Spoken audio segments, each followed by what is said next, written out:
morning from Barbados, or good afternoon, or good evening. I'm Nicola, a member of the ILA Caribbean branch, and I sit on the International Securities Regulation Committee of the ILA. I'm also a commercial law practitioner. We're pleased to discuss the subject of sustainable investing against the backdrop of building a more resilient Caribbean. Introducing this subject and extrapolating what it means for us in the Caribbean, there are many places which I can begin as a point of reference. I can make reference to the United Nations supported principles for responsible investment, which are considered the world's leading proponent of responsible investment. And there are almost 4,000 signatories with over US $140 trillion in assets under management, who are committed to implementing sustainable investment practices globally. There is also the 2030 Agenda for Sustainable Development, adopted by the United Nations member states in 2015, which provides a shared blueprint for peace and prosperity for people and the planet now and in the future. The 17 Sustainable Development Goals, which are at the center of this agenda, have been said to be an urgent call for action by all countries. The idea that investors who integrate corporate, environmental, social, and governance risks can improve returns has become a reality in some societies, and it is spreading across capital markets and mutual funds on all continents. Environmental changes, in particular climate change, have put a premium on good stewardship and low carbon practices as natural assets, which will appreciate in value over time.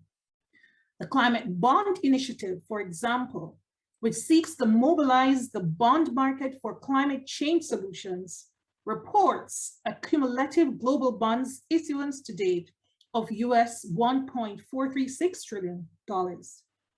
So where is the Caribbean in the implementation of ESG principles in lending and investment decisions? We too are feeling the economic, environmental, social, and other impacts of unsustainable practices. Is ESG part of the game changer for us? I am delighted to introduce a diverse group of experts who will be discussing this morning's topic. Mr. Ray Klien is the Group Head of Investment Banking at Republic Financial Holdings Limited. In his role at Republic Bank, Ray is responsible for mergers, acquisitions, and debt capital markets and structured finance. Previously, he was a vice president at Citigroup's private bank, and he worked at Morgan Stanley, where he ran a $10 billion alternative investment platform for high net worth clients. We're also pleased to have Mrs. Nicole Liverpool-Jordan. She is the Deputy General Counsel at the Caribbean Development Bank, headquartered here in Barbados. She has over 20 years experience practicing law and managing legal teams in New York, London, and the Channel Islands in Barbados. Nicole also has industry expertise in structured finance, international development finance, asset management, and telecommunications. We also have Mr. Ciarán Burke, who is co-managing director and co-founder of Williams Caribbean Capital since 2017.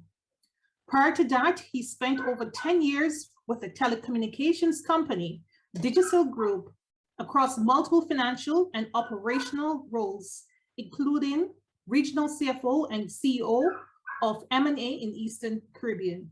He's a fellow chartered accountant, having spent 8 years in public accounting and now oversees a diverse portfolio of assets across tourism, technology, insurance, sustainable packaging, and renewable energy. Professor Iain MacNeil is the Alex Stone Chair of Commercial Law at the University of Glasgow. His early career was in the investment banking sector. in the City of London. He has served as head of the School of Law at his university. And beyond the university, Iain has several roles. He's a member of the advisory board of the Centre for Business Research at Cambridge, the Board of Trustees of the British Institute of International and Comparative Law, and the International Securities Regulation Committee of the ILA, where I'm also a member. Welcome, panelists. I'm also delighted to have Mr. Ciarán, holder of the ILA Caribbean branch, who will be our rapporteur for this session. We will have some time at the end for question and answers, and I will invite you at that time just to place your questions in the Q&A tab and to have us discuss them. So to begin this discussion, I'm going to turn to Ray and Ciarán, and I'm going to ask you, as you listen to the ESG conversation that is currently taking place globally, what is meant by sustainability and ESG? And how do you define sustainable investing? Thank you, Nicola, and good morning, good afternoon, good evening to everybody. Thank you for the invitation to the International Law Association of the Caribbean branch. I think it's going to be a dynamic discussion this morning, and I look forward to fleshing out some of the points I will make just as some opening remarks. But I think, you know, in summary, it's a very complex area, but to simplify it, you know, I've already heard probably sustainable investing, impact investing already this morning. I've heard the language ESG, you know, social investing. So I think it can all be wrapped up as potentially under an overall umbrella, you know, our overarching theme of sustainable investing with various dynamic elements of, you know, environmental, social, and governance. I suppose in the Caribbean, we're probably in the forefront of climate change. So when we talk about ESG, the first thing everyone will associate with is environment. And sometimes we forget about the social and the governance elements, because we are, you know, currently, you know, firefighting a COVID pandemic. And some of our environmental plans have been delayed to some extent while we've just tried to survive our current pandemic. But, you know, a lot of good things are happening in the environmental space and climate change. And what we're seeing in some of the other countries is let's say in Europe and North America is going to eventually reach the Caribbean, particularly in the social and governance. And I think as we also bring in the people side and human side is to build back stronger post pandemic, as well as matching that with the environmental side is going to be important. And I look forward to fleshing out these teams. And, you know, in the Caribbean, some islands are more advanced than others. Some islands have an advancement on others. And I think over the next decade, you will see a huge drive more towards ESG investing from all corporate boards in Barbados and all organizations. So, you know, I look forward to the discussion this morning. And I think just to put some numbers on it, I've just been reading, but, you know, to hit the net zero targets, which will come out of COP26 in the next week or two, is from Mark Carney, is that, you know, 1 to 2% of GDP globally is going to have to be invested in this area in the next every year. And so if you bring that into our Caribbean space, you're looking at billions of dollars of investment over the next decade. And it's to make sure we have the fundamental structures and processes in place and rules and regulations. So I look forward to today's discussions. So Nicola, I mean, if I could just, I won't take too long, but again, just kind of add to what Ciarán would have mentioned. I think the way we view it on the banking side is it is a natural evolution of what historically has been called kind of the corporate sustainability or corporate responsibility and sustainability initiative. So a lot of companies are quite familiar with CSR. We see this more so on the business side, making sure that you're embedding a lot of good practices within your business to make sure your business and then your clients' businesses are also sustainable.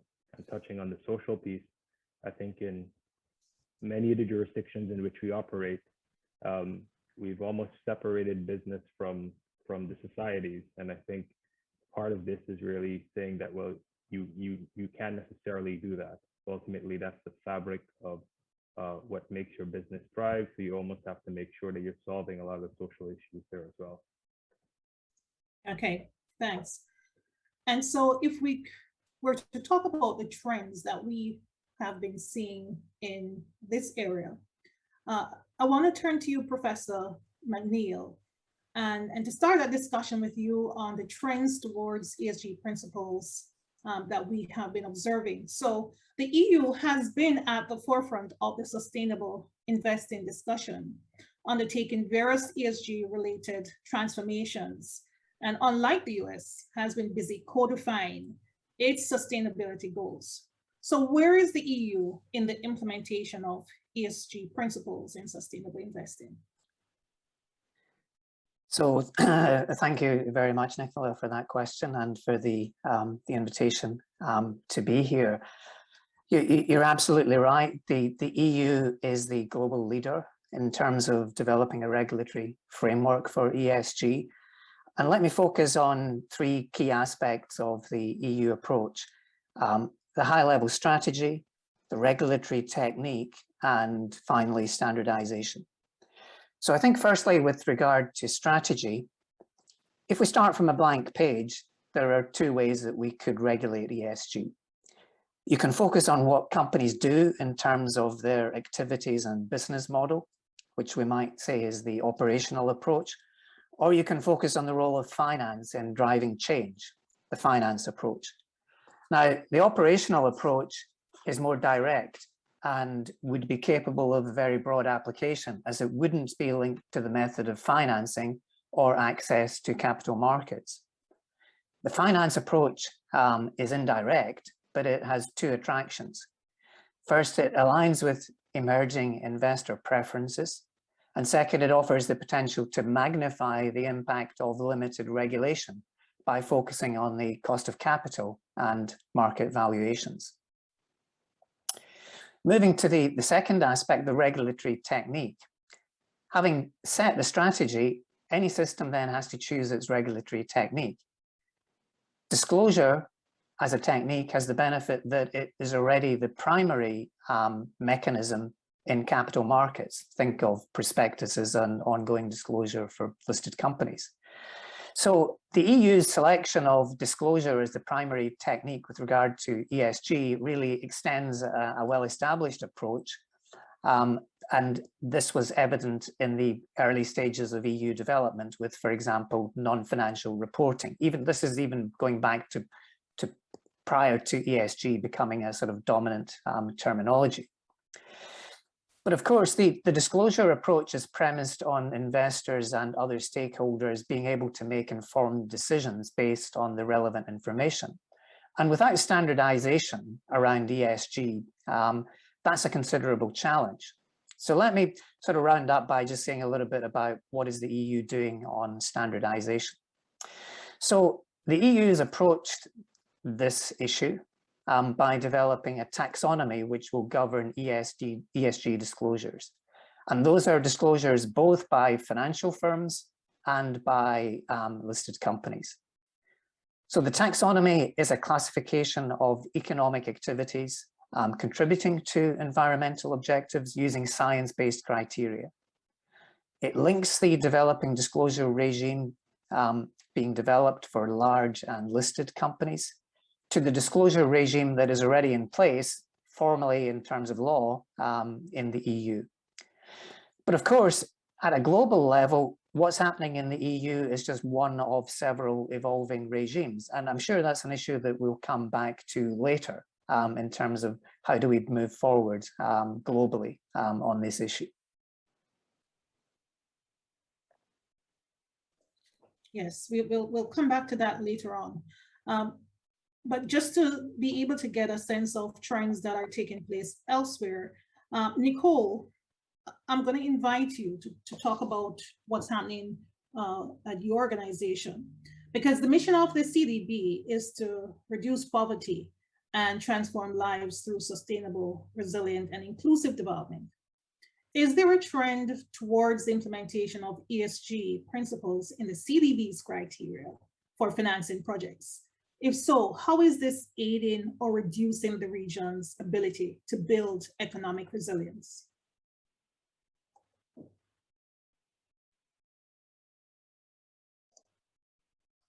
Sorry, thank you, Nicola. That's correct. At the core of CDB's poverty reduction mandate is consideration for people and the environment. And so for many years, CDB has been working with countries in the region and with non-sovereign borrowers to finance investment projects which are assessed against our ESG principles. And the principles are applied to ensure that positive ESG opportunities are maximized, and at the same time, identifying and managing any negative impacts. And one example of this, as we're all too aware, natural disasters present one of the most serious threats to the sustainable development of the Caribbean.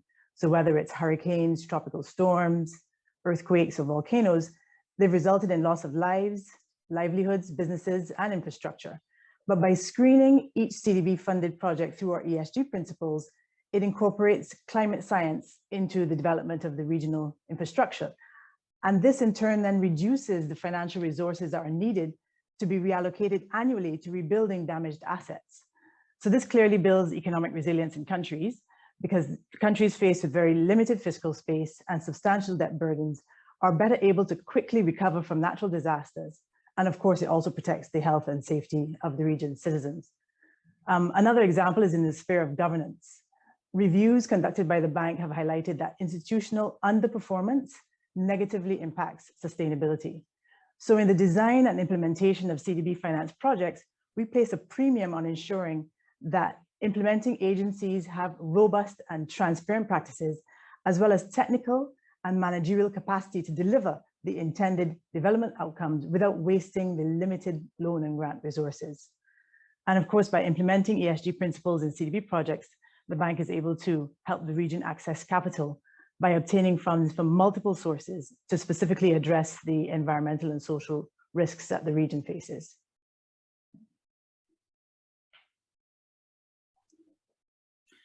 Is the CDB, I know that the CDB is very much interested in helping those medium-sized, the MSMEs.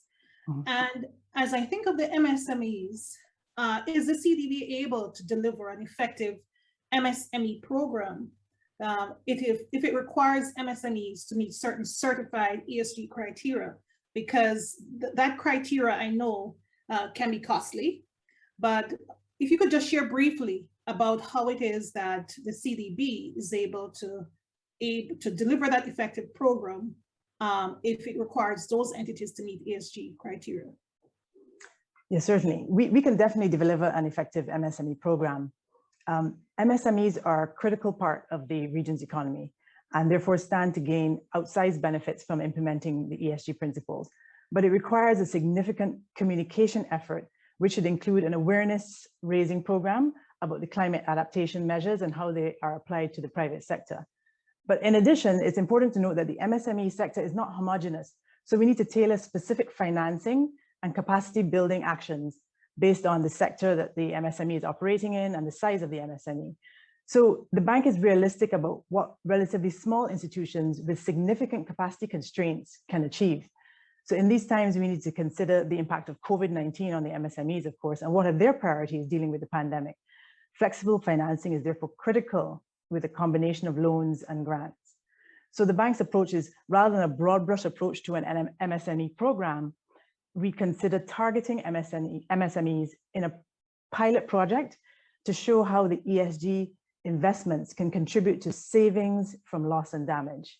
And I'm sure investors and consumers will be more willing to invest in or associate with MSMEs that adopt ESG criteria. And this could also help to preserve the profits for the businesses. Good to hear. And as our keynote speaker would have just mentioned, he spoke about the importance of the institutional, the international financial institutions playing an important role. But, I want to go to Ray now and talk about the private sector a bit more, and in particular, the banking community. And so, sorry, I think I'm muted there.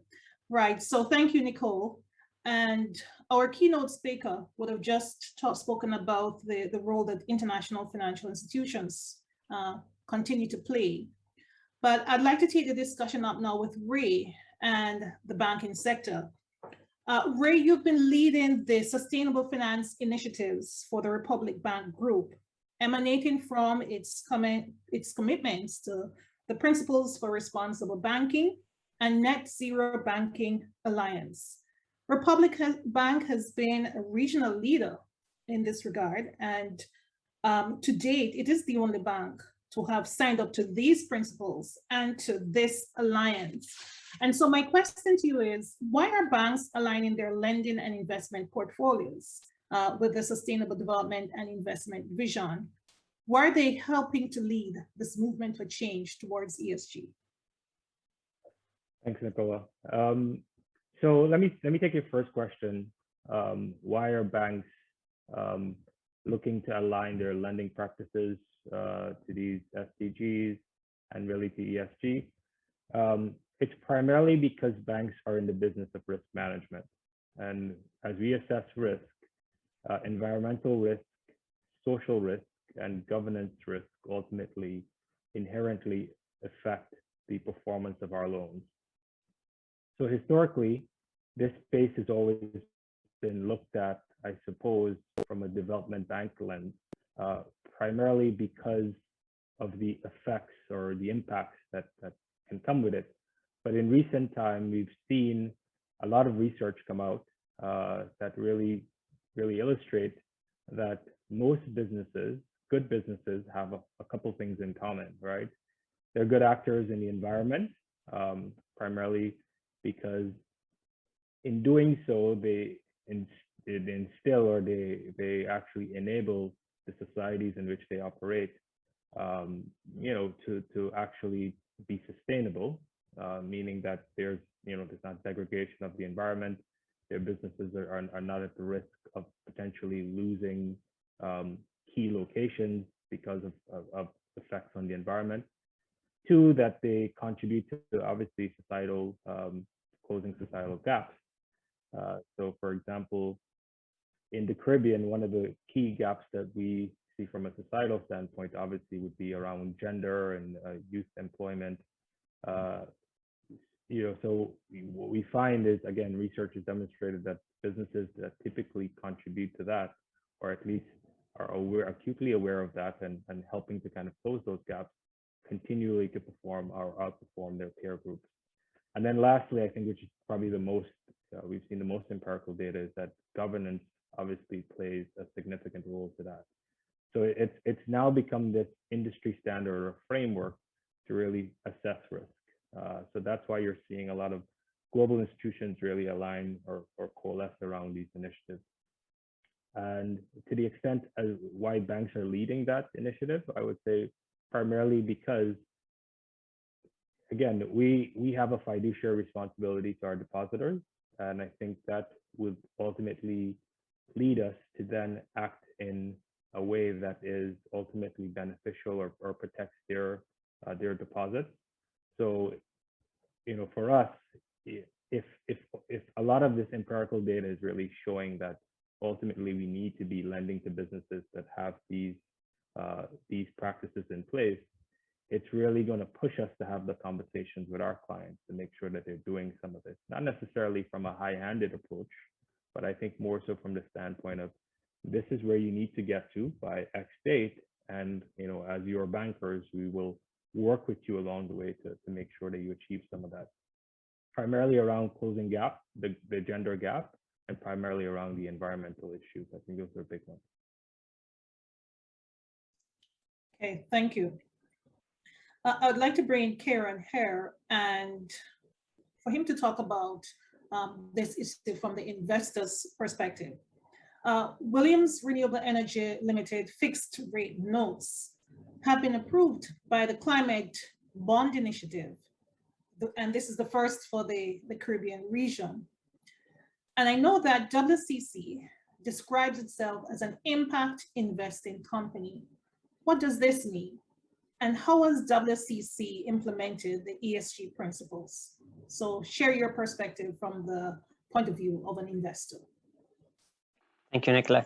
I think when we set up Williams Caribbean Capital 4 or 5 years ago, I think the word impact meant a lot more to us in terms of kind of, as Ray mentioned there, more on the risk-based ESG focus. So the impact investing kind of comes from, it applies to all companies, public, private, and even organizations, but it's how you, allocate funds that's going to have a measurable and kind of a, tangible impact on society and the environment in general. So it's more an active decision that you're going to invest funds for those purposes. And so, you know, it's more an ethical based values approach to kind of helping the society and environment in general versus, you know, the more risk-based approach. And I suppose it came more from our founding partner, Williams Industries, and our chairman, Busy Williams, who in one of his corporate beliefs for the last 3-4 decades has been that, you know, Williams won't invest in anything that will be harmful to the environment, and they'll only invest in green projects. So, you know, it can be water, the desalination elements of what the larger group does. It could be solid waste management and in recycling, and then kind of since 2017 when Williams Caribbean Capital got formed, you know, we've got 3 pillars in there. And again, it was more around the impact investing kind of a team. You know, we out of Barbados, we've invested into Europe, into packaging businesses. So, you know, ESG means a lot. It means different to different people in different sectors. So in our consumer division group, we've invested into sustainable packaging, certified by the European Union, you know, around biodegradability, recyclability, and compostability of a packaging product distributed globally. And then when we looked at our other division back in the Caribbean, we focused on renewable energy and alternative energy. And why we did that, you know, as I said earlier, we're on the cold face of climate change in the Caribbean. I think, you know, the biggest polluters being maybe China, India, and the US. But, you know, as you said in your open address, Nicola, we feel it here the most on a yearly basis in the Caribbean. So, you know, we focused then on the green bond to fund our renewable energy initiatives. And very quickly, why we did that was, you know, we've got, in terms of, you know, sustainability, we also want to make sure that the islands have financial security into the future. So making sure these systems are 100% locally owned, 100% locally financed. It's saving our exchange, you know, 14% of our islands exchanges are going overseas on fossil fuels and electricity generation. So, and then we kind of, with some of those teams in mind, we wrapped it up. We learned from a lot of the European and American experiences with the Climate Bonds Initiative. So we didn't really reinvent the wheel. We just copied the wheel from more developed countries. So we went and branded our bonds green bonds in accordance with the Global Capital Markets Association that comply with the green bond principles. We then hired Sustainalytics, which is the largest rating agency in the world out of New York. They came and certified or gave a second party opinion on our bonds. And then finally, we went to the Climate Bonds Initiative and they certified them as a green bond. So, you know, it's hard work.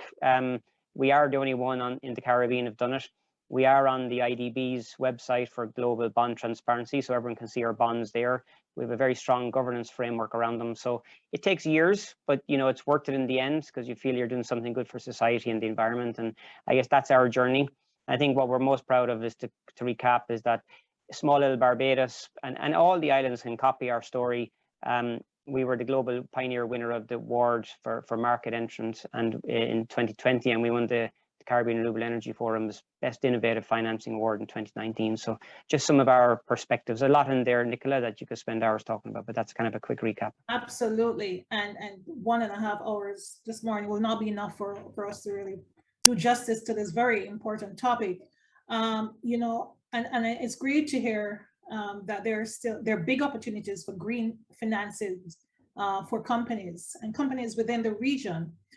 And you know, our keynote speaker who gave a very, you know, compelling address just now would have again spoken about us seizing opportunities within the region and not being laid back. So as we wrap up this discussion on trends in order to move on to something else, I want to ask you, who is pushing these trends from your perspective? And is it the developer, financial institutions, pension funds, the investor? Who is involved in that ESG financing ecosystem and who is leading the push? Before you answer, I see that we've started to get questions through the Q&A tab. Please keep them coming and we will come to those at the end of, towards the end of our time here. So let's hear from you. Who is pushing the trends on ESG?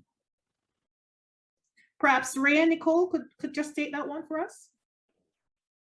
Sure. I think from the banking side, obviously, we are seeing a lot of pressures, well, good pressures from our stakeholders.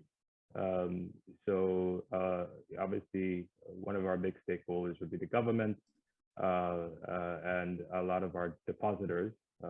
We're seeing the conversation. There's this shift happening now in terms of of the generational handover, right? So a lot of the baby boomers are, kind of on their way out. A lot of millennials are focused on really a lot of environmental and social issues. So we're seeing a lot of that coming out of our actual stakeholders themselves, and it's then leading obviously to maybe a refocusing or a relook at opportunities that may have existed before, but like I said, traditionally have gone to the development bank. Okay. Well, yeah, just to add from the point of view of the IFIs, similar, but we see it as citizens, but mostly those in the industrialized world. They've been very vocal in pushing for ESG principles to be implemented. They have platforms to make their voices heard and to make their governments and other project stakeholders more accountable. And their governments have responded. And in fact, the directors on some of the larger IFIs have called for changes to be made to the way in which projects are evaluated. This is obviously a good practice among the IFIs and one to which CDB adheres. So in turn, then we have CDB as a development bank being instrumental in getting the regional governments to implement the ESG principles. So starting with the citizens, I think, and then filtering through the boards of the IFIs and down to the development banks and then on to the regional governments. Thanks, Nicole. Professor MacNeil, can I get you on this very quickly before we move on to our section or the discussion on challenges with the implementation of ESG in sustainable investing? But in Europe, who do you see leading this, pushing these trends in the EU? So I think we could say pretty clearly that investors, institutional investors and their clients are pushing this trend because we see that very clearly in terms of the flow of funds in Europe, the growth of specific ESG funds.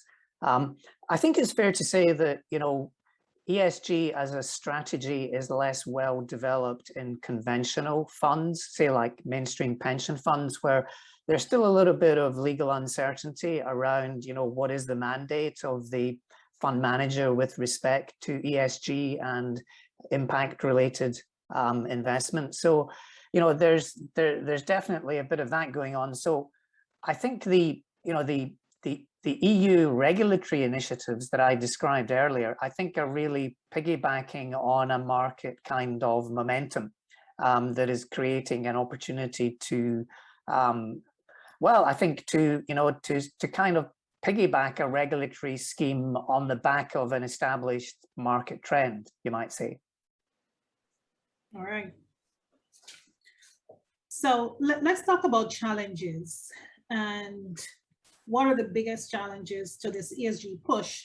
And this is particularly important to us in the Caribbean as we talk more about this issue and we seek to implement it more here. So again, Professor, since you're still in the chair, so to speak, I'm going to start with you. Let's begin with your recent paper, because you prepared a recent paper entitled From a Financial to an Entity Model of ESG. And in that paper, you discussed the shortcomings in the financial model of ESG investing and propose an alternative entity model, which you argue would more effectively promote sustainability in the corporate sector around the world. And I would encourage participants to get a copy of that paper and see what the points being made there. So what is the challenge from your perspective and that you've identified, and what is the solution? Okay, thanks, Nicola. Let me first start with the challenge. And this kind of links back to what I said about the choice between the financial and the operational model in my opening comments. So the underlying premise of the financial model of ESG is that there is no clear obligation to implement sustainability at the operational level. If that constraint were overcome, the principle of using the financial channel to drive ESG would no longer be required, as all funding would in principle go to entities that complied with the obligation. So the financial model in its current form, in my view, is really an interim market-driven solution and likely a precursor to a more systematic approach. If we look at more recent initiatives in Europe, for example, such as the evolving duty of due diligence, that recognizes the logic of what I'm arguing and is seeking to adjust the basic obligations of companies at the operational level. So a second perspective on this is to say that the financial model of ESG subordinates the accountability of the board of directors of companies for the operational aspects of ESG. Boards of directors are less likely to lead on ESG development in a situation where they lack discretion as a result of the mandate that is transmitted through the investment chain, or where there's no direct consequence as a result of investor inaction. That in turn is likely to limit their capacity and inclination to drive internalization of externalities at the operating level to achieve real world change. So for example, like reducing carbon emissions. In contrast, the entity model locates accountability more clearly with the board of directors, alongside other forms of strategic decision-making, such as new investment projects and remuneration. And finally, I would say the entity approach would also help to resolve two other challenges that are implicit in the financial model, at least in the EU. The first is scope. As we can see in the EU example, the financial model is inevitably limited in its reach and struggles to deal with, for example, bank finance and MSMEs. The second is so-called greenwashing. With an entity model, it would remain a risk mainly at the corporate level, and so we wouldn't have two potential layers as we have in the financial model. In other words, greenwashing both by companies at the operational level and by financial firms in terms of their interaction with clients. So that's really the core of the entity model argument.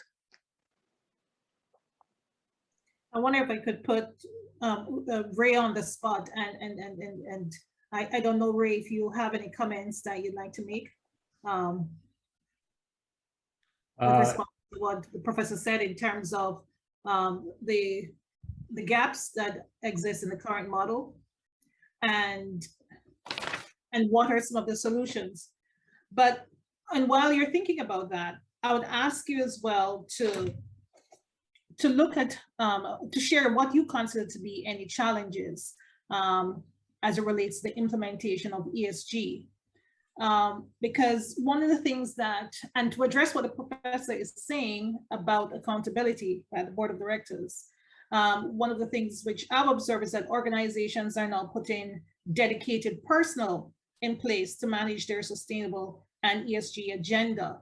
And so from your perspective, do you see where there's now a need to have someone dedicated to sustainability issues in a company? Yeah, sure.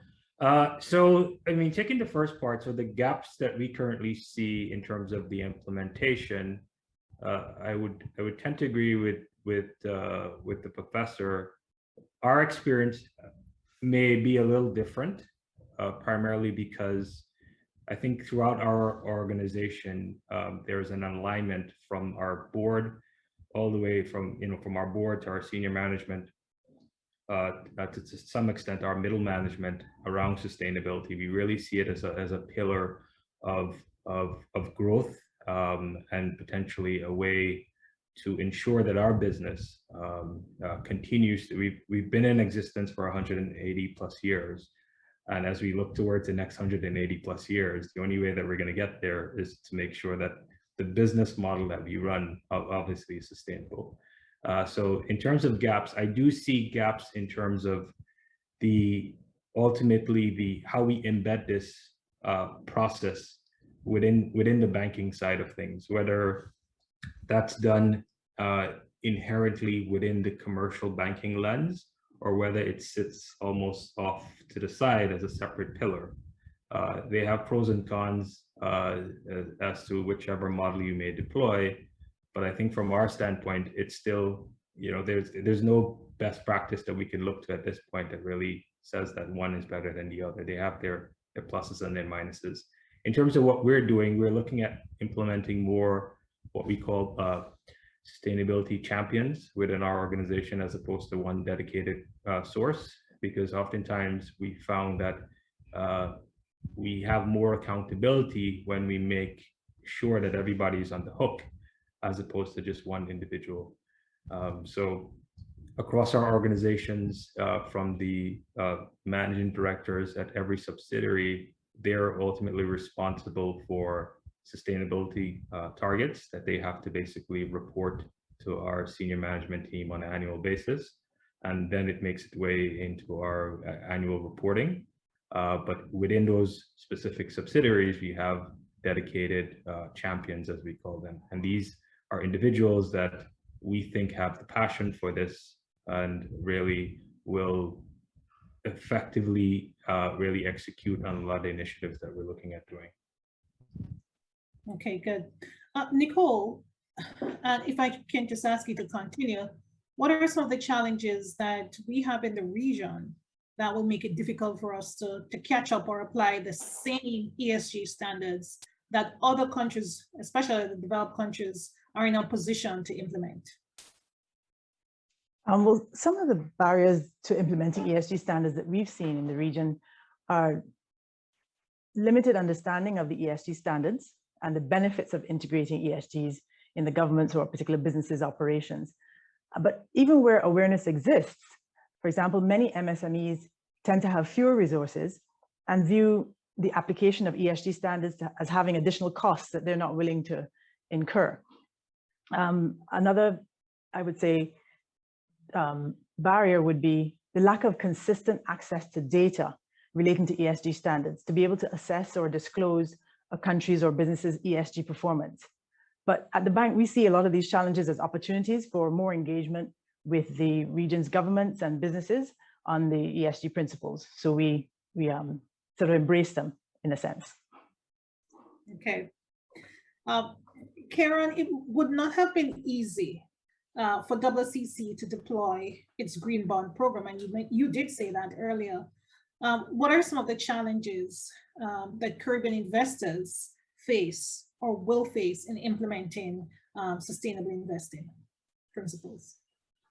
Yeah, I think we've all acknowledged in the Caribbean that we have a code red. We've heard, from the International Panel on Climate Change, we're behind. We've heard the United Nations Secretary General talking about our climate change issues. So there is, what we've seen, I guess, in the private sector is that, and we've heard our politicians across the region saying, the financial institutions have billions of dollars of money lying down ready to go, and we're hearing, money's been set aside, but the finance may be there, but we knew it was there and we could tap into it, but it all goes back to, and Ray being a banker will appreciate this, but it's all, when you present something to a bank, it's going to be about having a bankable project in simple terms. And I guess some of my knowledge here is around the environmental aspect of ESG, not so much the social and governance, but a little bit of governance. But so it's like, you could be years developing a bankable project, across all the islands.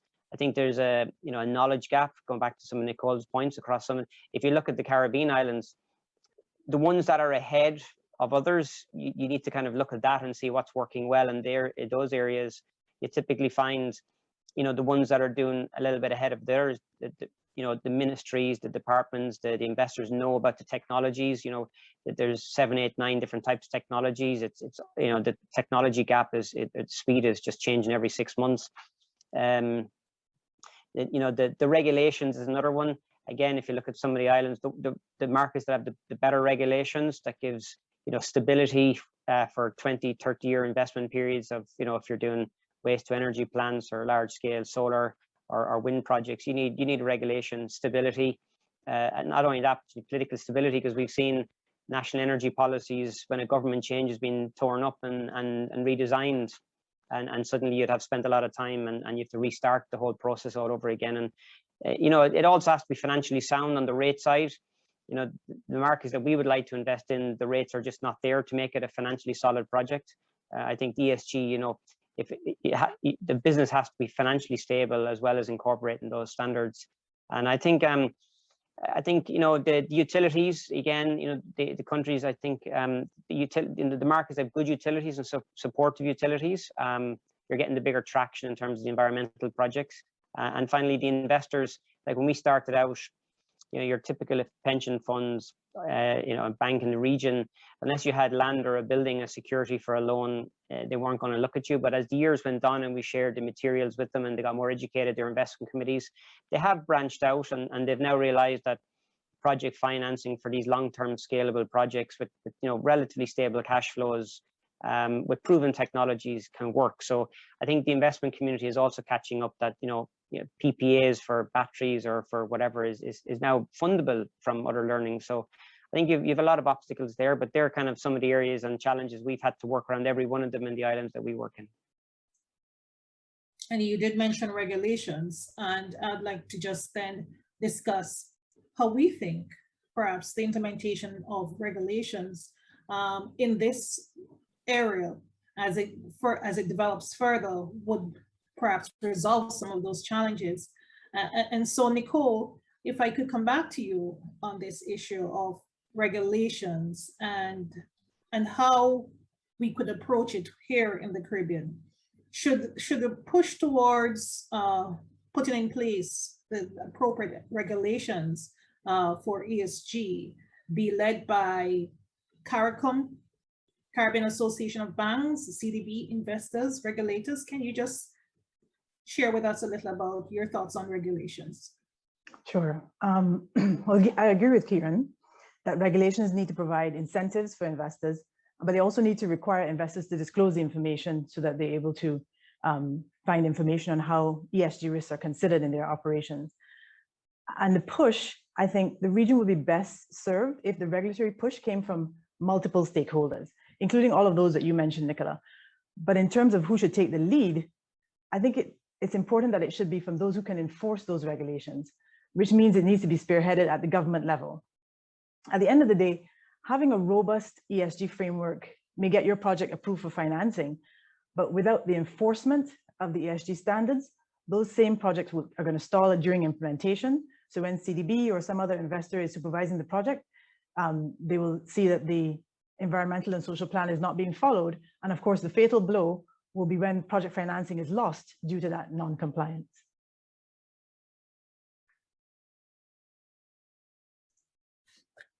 And so, Nicole, I think from what I gathered based on what you just said, we're going to need some sort of leadership as we seek to engage with these ESG principles more within the region and implement them in our projects. And so, if I could just ask the question about leadership and how we get there. So Ciarán, perhaps I could come back to you here. What sort of practical advice would you give a company at let's take it first, at the executive and the board level around sustainability and accountability? And while we're thinking about that, is ESG for every company? Or is this an issue for only publicly traded companies? And what about state-owned enterprises? Should they care about ESG principles? So how should companies sort of engage and take the lead in implementing these ESG principles? You've certainly fired a lot of questions at me there, Nicola. But I think, you know, I suppose as a chartered accountant, you know, I sometimes think that the acronyms ESG is probably the wrong way around, and sometimes we actually should start with the G first. You know, if your board of directors, your shareholders have got the, you know, they make ESG a part of their strategic plans and look at the risks and opportunities in their, you know, in their risk factors. I think if it starts from the board down, I think you're going to have a chance to roll it out. I think going back to Ray's point, you know, we've seen in the Caribbean, in Trinidad, a few companies where they're appointing low carbon, you know, leads in their board of directors. They're actually appointing a low emissions carbon person into their boardrooms, and our knowledge champions, as Ray called them earlier. But, you know, it's I suppose maybe some of the challenge with the boards is that, you know, ESG compliance or implementation is going to cost money. It always comes back to that, and it's kind of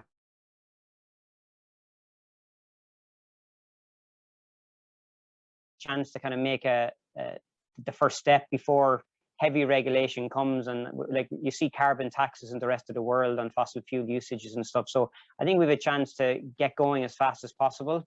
To answer some of your other questions, in my view, it applies to all private and public. It applies to small, medium, large businesses, different scales. I think coming back to some of the education points earlier, I think we need to define the language and educate our public a bit better about what they can do in a cost-effective manner on a living basis. I think there's a mind shift change from everybody in society on this in terms of, water wastage in your home to,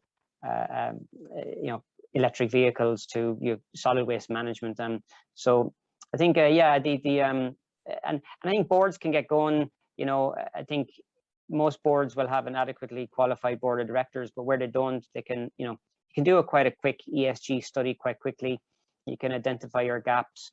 You can communicate to your stakeholders, whether they're internal customers and suppliers, and you can get some easy wins quickly. It's the low-lying fruit we can address quickly, but it's going to be the hard stuff at the very end around kind of transport in the region, shipping, aviation. I think that they would be some of the hard ones to figure out, where some of the other ones, I think over the next 3, 4, 5 years we can get to in some cost-effective manner. So Okay, hopefully good. I answered all your questions.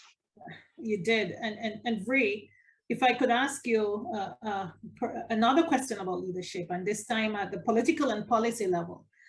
So what do you think is the right sort of political or policy infrastructure for sustainable investing? Yeah, I think this is one of the questions that got tossed around like a hot football, and it landed on my desk. I think from Ciarán touched on it a little before, you need stability, right? So in a perfect world, what you would have is, oppositions and governments would effectively earmark, foreign direct investment as the area that does not become political, and they have discourse on effectively long-term strategies to give investors comfort. If you're looking to attract capital to come into your country, there should be continuity across administrations. Unfortunately, in practice, that does not work.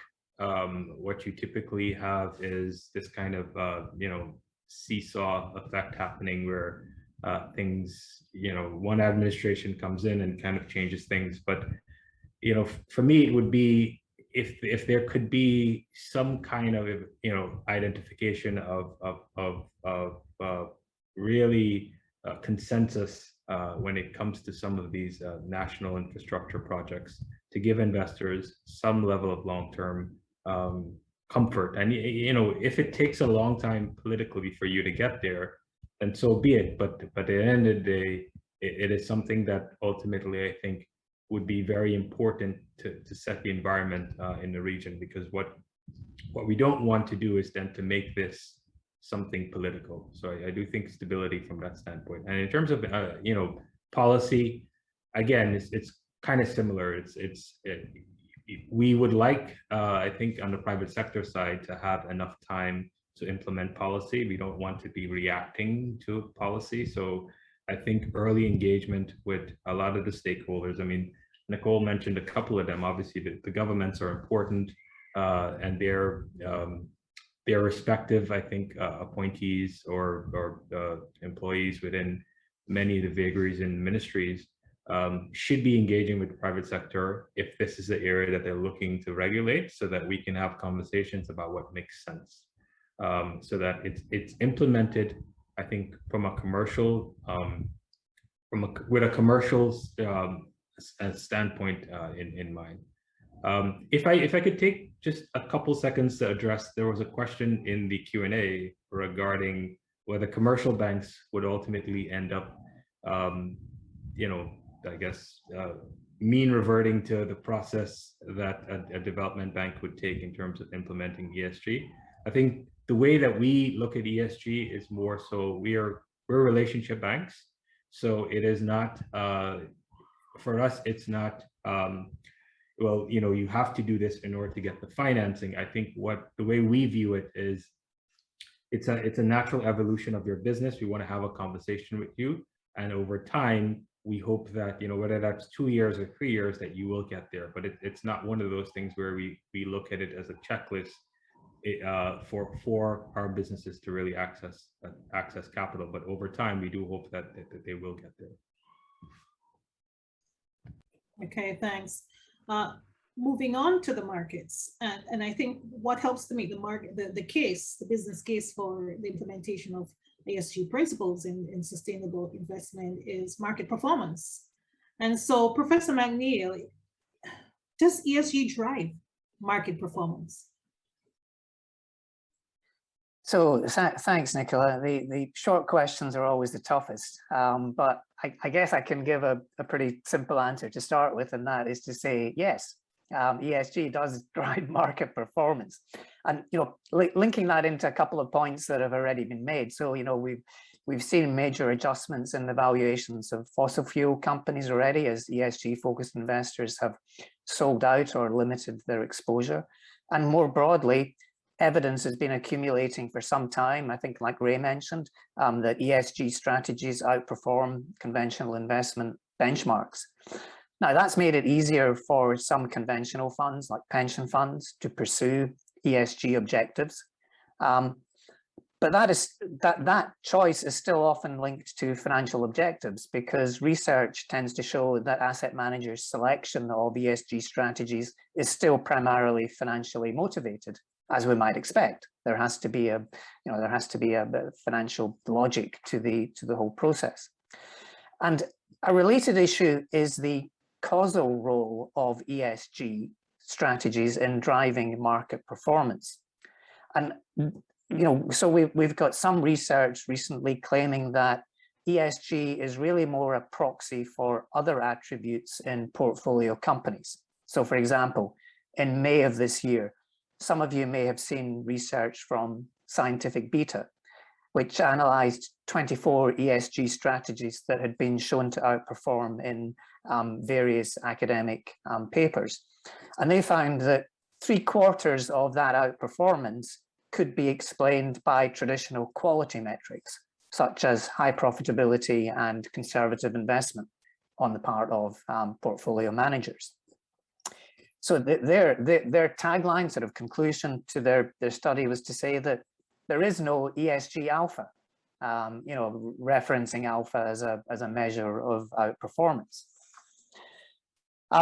Now, going a step beyond that, even if we are a bit skeptical of that research and we accept that there is some degree of alpha that can be linked to ESG strategies, the question becomes, how long can that persist? Markets and valuations quickly adapt to new trends. And so, for example, recently we've seen some hedge fund investors snapping up fossil fuel investments, saying that ESG investors have, quotes, left too much money on the table. So as markets adapt, expectations of outperformance for ESG strategies must inevitably fade. And that observation would also tend to support the claim that I've made just earlier, that the financial model of ESG is transitional and will eventually be replaced by an entity model that is more focused on linking companies with real world effects rather than risk and return in financial portfolios. Okay. Sounds like impact investing may be a bigger thing to think through over the next couple of months. But if I could take this discussion now, and before we come up to our Q&A session, and please do put your questions in the Q&A tab for us. Let's talk briefly about ratings and metrics, because I've observed, like, for example, the Financial Stability Board, they have issued new guidelines on metrics and targets and transition plans that investors and financiers would need to comply with. I've also observed the international organizations for securities commissions. They have undertaken their own consultations on ESG ratings. And so the question which comes to mind is, can you find ESG ratings and metrics that everyone agrees with? Ray, Nicole? Yeah, I mean, so I think there are a couple rating agencies. So obviously S&P does, I think, a very good ESG ratings on publicly traded companies. Where it does get a little bit more in the gray area, obviously, is in the non-public companies and what what standards do you assess those companies by? But I think the combination of S&P, I think to some extent Morningstar has really kind of good ESG screeners that you can run particular companies through and really assess how they've been performing. In terms of so other metrics, I think one clear one that is non-controversial is you could just look at board composition in terms of governance to really grasp whether or not your board is diverse, starting with gender, going all the way down to the industries that they may represent. And then, obviously, I think, in certain areas, certain companies are starting to baseline around certain social metrics as well. But again, where it gets a little, in my mind, a little confusing is I think Nicole mentioned before, the lack of information in some of these countries makes the data somewhat unusable. So it becomes a little challenging to really have, at least in the Caribbean context, everyone agree to a specific standard or metric that could be kind of used across the board. Yeah, I would concur with Ray on a lot of those points. I think it's extremely important that the ESG standards are measurable and can be agreed. So from our perspective, we use the same metrics as other IFIs like World Bank, IDB, European Investment Bank, when we appraise and supervise our projects. So for example, we will have health and safety metrics in relation to incidents that are common across the banks. Also, how we measure, for example, greenhouse gas emissions is also another common metric that we would use. And that actually makes it easier for us to co-finance with the other development partners on regional investment projects, and easier to receive funding from them and other donors when ESG principles are standardized across the board. So as a result of that, then the ESG management systems that we help our countries and any local development banks to establish then become similar to those of the other IFIs. And in that sense, sort of the metrics that we can agree within that space. Okay. So as we seek to start wrapping up our discussion, and we're going to be heading over to the Q&A session very shortly, but Ciarán, can you tell us, is sustainability the new financial standard for investing? Sounds that way. Again, yeah, the short questions are the most complex answers. To quote, I guess, we're trying to link, business, and we're trying to link the environment to business, and I suppose, ESG is definitely, it's definitely one of the key. I don't think it'll at the moment is there yet, but certainly, if you look at, some of the funds in the US and Europe,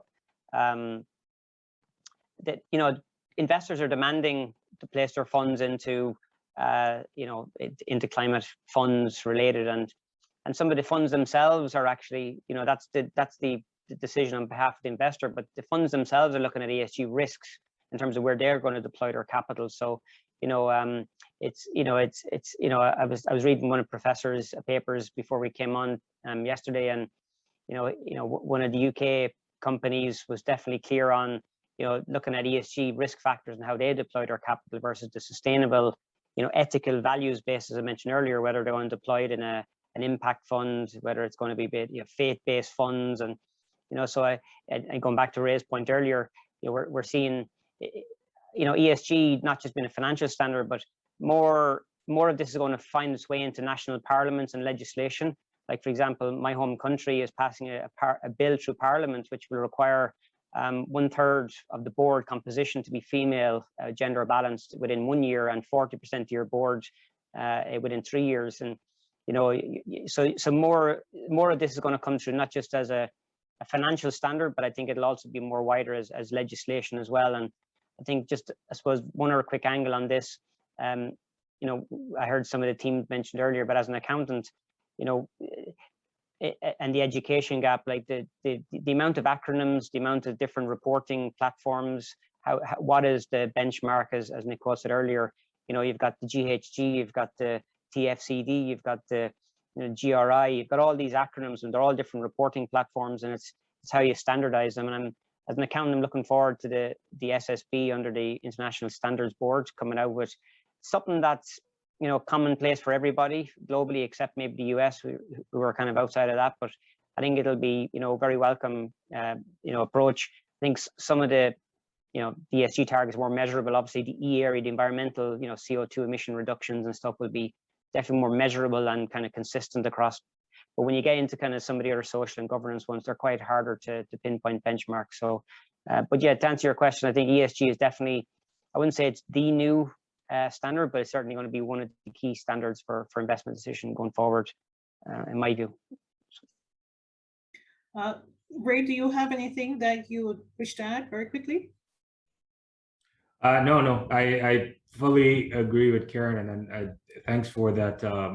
I guess that nugget around what's happening around, I guess, the governance perspective from a legislative standpoint.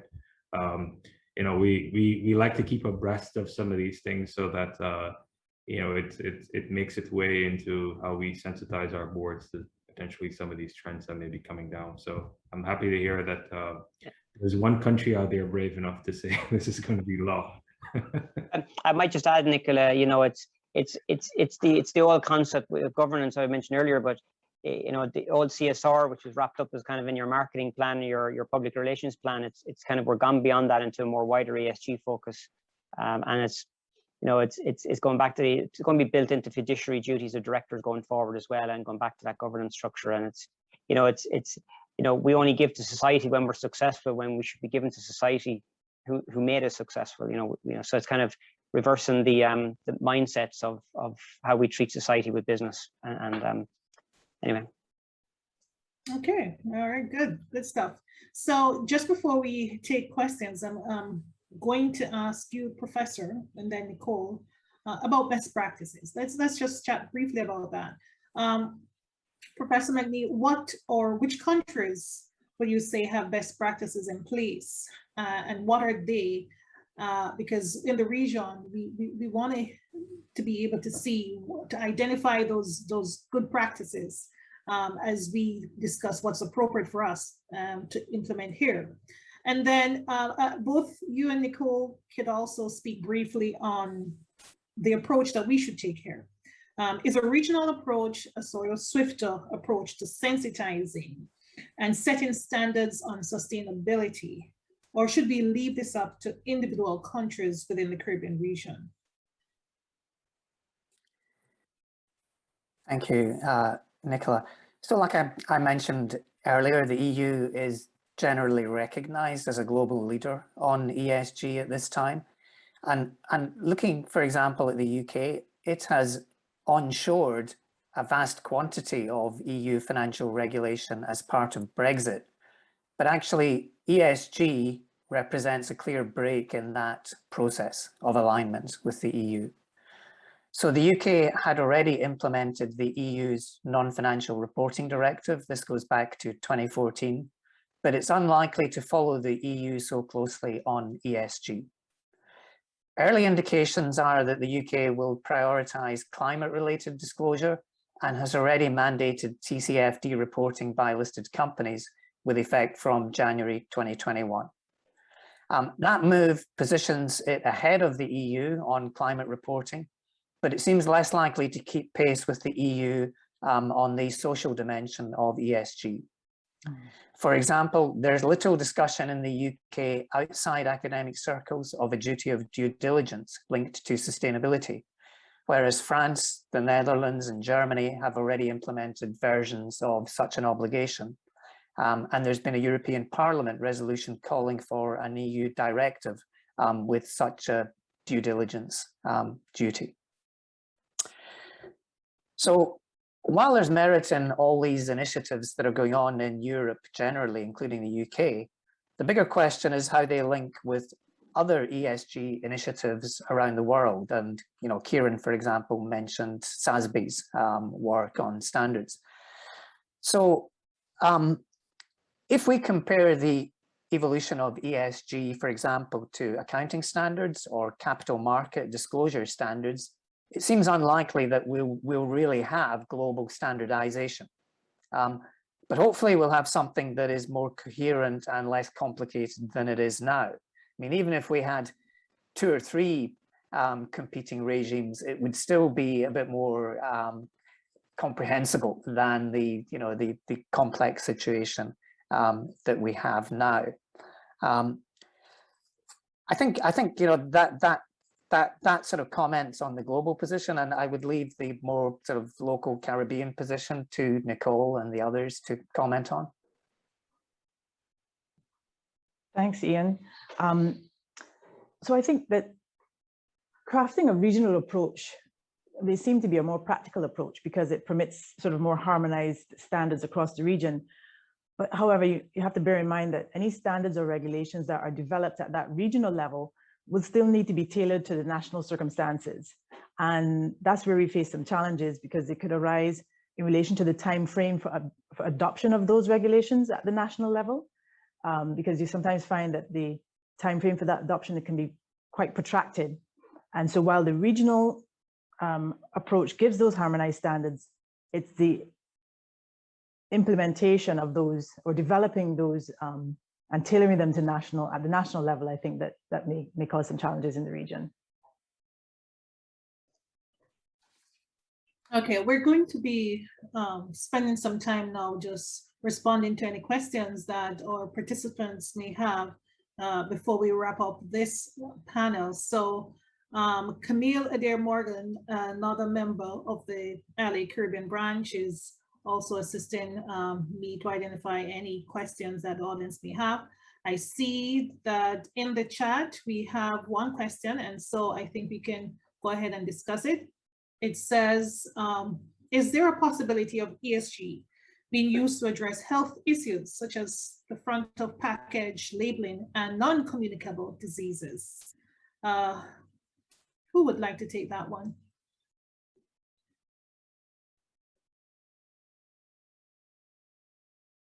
I can take it, Nicola. Okay, go ahead. Thanks. Okay, no problem.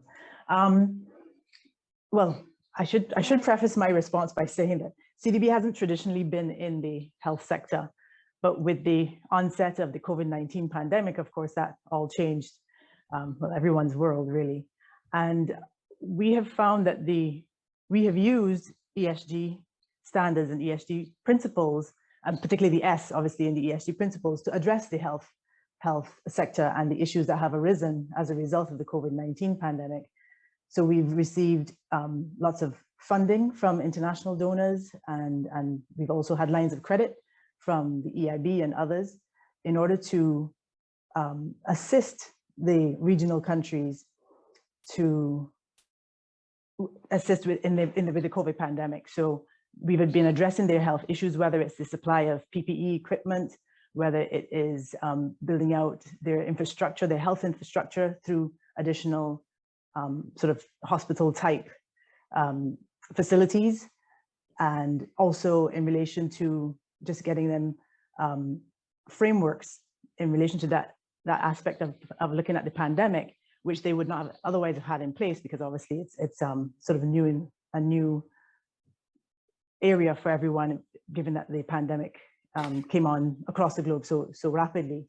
So just saying that we can look at the social aspect of the ESG principles to address health issues. We've done that in relation to COVID-19, and I don't see there's any reason why it can't be done in relation to health issues such as NCDs and others. Thanks. Nicola, sorry, if I may, Nicola, we're seeing some of this packaging and labeling coming through from our packaging business in Europe. And so while we would have many customers and distributors, food product groups, we are seeing on the labeling requirements coming through on the packaging side much more on a daily basis, even so far as that one of our customers has said 100% recyclable paper. So when somebody goes to the supermarket shelf, they're more inclined to nowadays, especially in Europe side, pick up the packaging that's recyclable versus the one that doesn't have that kind of logos. You're seeing it across different product groups as well, whether to pick up white bread, brown bread, so definitely especially in Europe side, which maybe the professor can speak to, but the consumer is driving a lot of this as well, in terms of, because in households in Europe you'll have your 3 garbage bins outside your house, so the average family in that part of the world is definitely more educated, and so packaging, we're definitely seeing it coming through on our packaging site, and it's only a matter of time before it reaches kind of here in more global, and driven again by legislation and requirements to have certain things on your packaging. And if I could add, I think from the Republic Group's perspective, at least through the lens of, I guess, the Caribbean and Africa, and I'll focus on Africa. So one of the things that we did as part of the principles, the global principles for responsible banking, is we actually identified SDGs that are aligned with the national development goals for every jurisdiction. And what we uncovered is that in Ghana, where we have a banking operations, there is, on the national level, there's obviously a push towards the eradication of, I think, obviously, certain types of diseases. And I think primarily they're focused on providing women with access for medical treatment. So one of the things that we actually did in that jurisdiction is we looked at initiatives, financing initiatives that ultimately would impact some of those national development strategies. So, classic example is, water, access to sanitation or good water. We made sure that any business that effectively was in the business of producing, I think, water got concessionary rates. We looked at lendings directly to statutory bodies at concessionary rates that ultimately fed into some of these medical projects. So I would identify that particular jurisdiction as an area where the health side of things, as long as is aligned to the national development goal, where we actually were focusing a lot of our financing to really help the country achieve some of that as well. So it's one possible case study in how you could do it as well. Okay, good.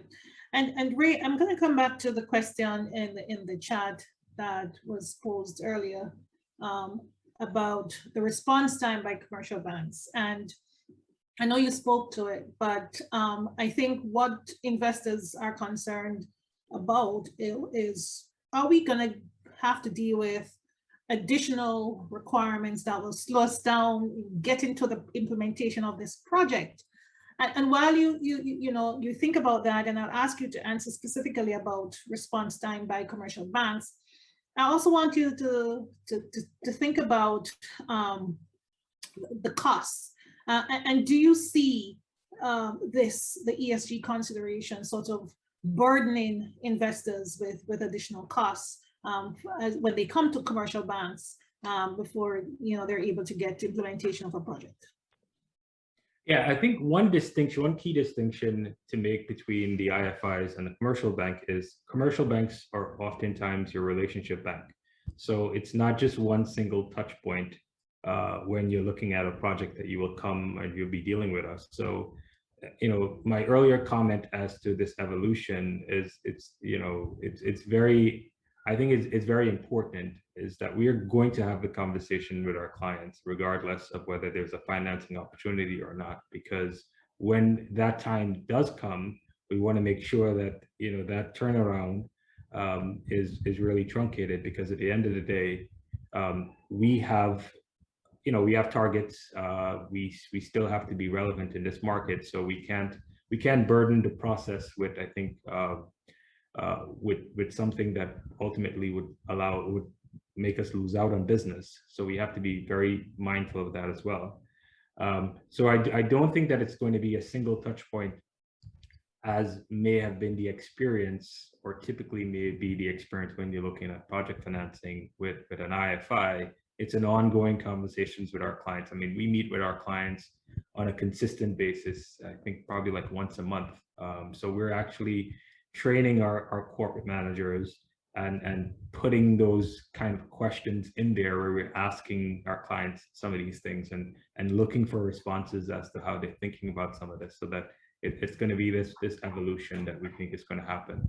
In relation to the cost, we are sensitive to that. So I think what we're looking at doing is obviously subsidizing that through the commercial rates as much as possible to make sure that all in, when they look at the all in cost, they really should be indifferent to whether or not they implement some of these things or not. So we're actually looking at ways that how we can subsidize it through, which is what I mentioned before, some of these rate reduction concessionary rates are much better rates than they would typically get if they don't meet some of these hurdles. Okay. Are there any other additional questions? Not seeing any more questions in the chat. But before I wrap up, because we could continue this discussion all morning, I wonder if there's any final sort of burning thought or thoughts from any member of the panelists. Do you have anything else that you'd like to add before I wrap up? I'm going to make one comment, maybe more for the private sector, and in all countries, but you know, everyone looks at risk, Nicola, and the financial gain, and it's a trade-off. But you know, I think you don't have to have a perfect bankable project sometimes, and I think we need more risk capital, generally speaking. Maybe not so much on financial institutions or IFIs, but certainly from the private investor side. Like when we invested first 4 years ago, there was no fixed feed-in tariff in Barbados, for example. It was a temporary rate, and we were willing to take that risk. So I think there is a call to action here on behalf in all the islands that we're going to need more risk capital, more entrepreneurial spirit, more VC type stuff that's going to have to come into play. Where the funding is maybe hard to get from those IFIs and commercial banks. I think the private investors used to take financial risks on lots of other industry types over the years, but I think when it comes to this stuff, especially playing with new technologies and stuff, I think if we're going to hit those targets, we just can't keep waiting for a perfect landscape. I think I think some of our guys, we're going to start taking some risks because and maybe get a lead as well in the industry like we did before, and maybe you'll make some mistakes, but you'll get back up again. So I just think that let's all collectively across the region look at the risks and assess it. But maybe more for the private sector, that one that more can be done, and follow the lead of others. Okay, thank you. So it has been a very good discussion, and I hope that our audience have learned a lot, and I know that we'll all continue the conversation even after we complete this session. But I think in wrapping up, what I can say is that there are trends for sure in our financial markets to incorporate ESG factors in investment and financing decisions. International development institutions, such as the CDB, they've already been incorporating these principles. Private sector entities in the region are locked on to this trend. And Ciarán has shared their experience at WCC. However, I keep thinking of the compelling address that we just had by our keynote speaker and the urgent call for action. And I think certainly in the region, there is an urgent call for us to consider sustainable investing at a certainly far more detailed and aggressive level, because it is certainly part of how we're going to be able to help take the conversation with some of the developed states that are polluting the earth, etc. It's how we're going to be able to resolve, I think, some of the problems that we have here. So I expect that in the months to come, as a region, we're going to be discussing this issue a lot more. We will need to build capacity as well, and I see companies within the region building their capacity and having and putting in place persons who are kind of their sustainable investing champions.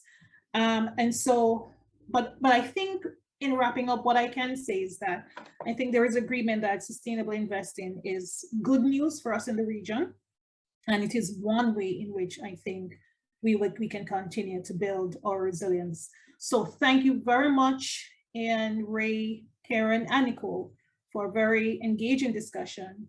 And thank you all for listening. Please stay tuned for our next panel, which should begin in about 3 minutes. Thank you very much.